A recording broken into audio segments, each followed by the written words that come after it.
Царот и царевиот син.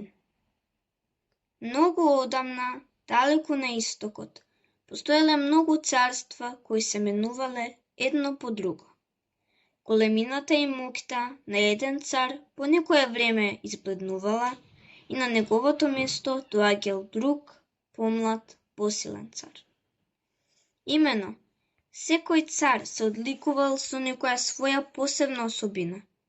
Некој бил жеден за моќ и незаситен за проширување на територијата за својата земја, како Александар Велики 4 век пред Христос, кој освојувал се до Индија.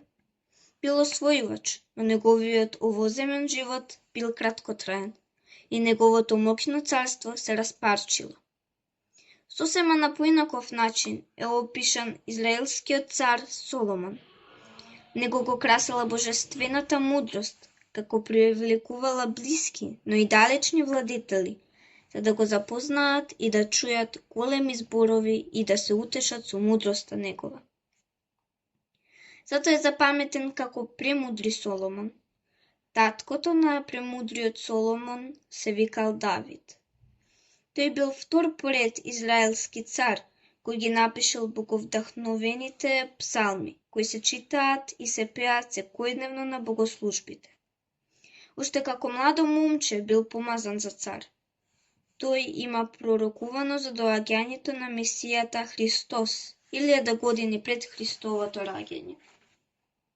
И пред овие тројца цареви, и после нив, се менувале царства и царства, едно по друго, како што се менуваат и годишните времиња.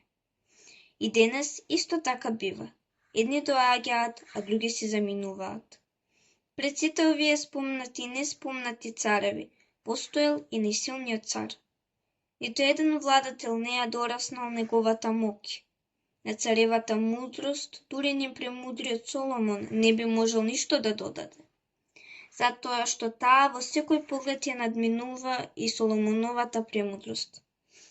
Со својата итрина и бистрина. Добротата на овој цар е неспоредливо подлабока од Давидовата штедрост и милостивост. Се менувале царства, едно по друго, но ова царство никогаш од никого не било и нема да биде покорено. Царот бил лизница на сите овоземни и небески блага. Сакал да создал многу убави нешта, и сите тие нешта биле совршени и уникатни. Бил прав уметник и го сакал сето она што го има создадено. А најмногу го сакал својот син. Всушност, се што има створено, го створил заради својот син.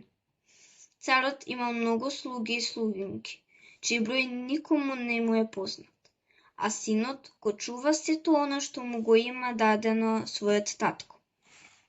А слугите ги има засакано како своји браќа и сестри, та дури им има подарено законито право да постанат негови возлюбени браќа и сестри на оние кои го имаат засакано со целата своја душа и со духот. Им го дал достоинството, како на цареви синови, да заедно со него да го наследат царството на Отецот. А тоа се разликува од сите други царства, затоа што неговата слава треба да дојде и слугите ќе постанат наследници кога царевиот син ќе одлучи да ги укине сите други царства. Тогаш злото ќе исчезне и ќе царува вечната љубов. Наравоучение. Најсилниот цар е сликата на Бог Отец, кој заедно со Синот и Светиот Дух создаваат се што постои и сите луѓе се Божји созданија се додека не се крстат во црквата. Тогаш стануваат восиновени синови и ќерки на Отецот. Како што поминуваат сите царства, така поминува се овоземско, богатството, надворешната убавина, здравието. Единствено нешто што ќе опстане е идното царство Божјо, на Отецот и Синот и Светиот Дух. Нема поголема задача и повозвишено нешто во овој свет од тоа да се подготвуваме за тоа вечно царство. Лекција 1. Bog je sveta trojica, jedno božestvo, a tri ličnosti, Otecot i Sinot i Svetio Duh. Apostol Jovan bogoslovni kažuva deka Bog je ljubov. Otecot ništo ne pravi bez Sinot i Svetio Duh. Nitu Sinot bez Otecot i Svetio Duh. Nitu pak Svetio Duh pravi nešto bez Otecot i Sinot. To je večna ljubovna zajednica na Svetata Trojica. Od ljubov Bog sozdava sve vidljivo i nevidljivo sve što postoji. Jedinstveno to je večen i sovršen. Večene zato što nema ni početok ni kraj.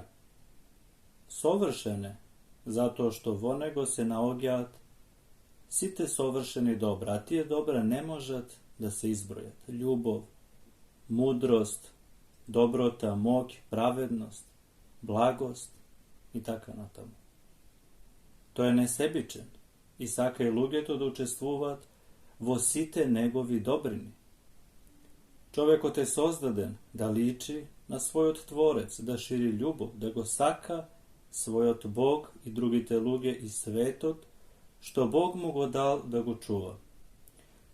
Bog go stvoril čovjekot, da bide sloboden, slobodno, da ja prihvati ili da ne ja prihvati zajednicata s onego.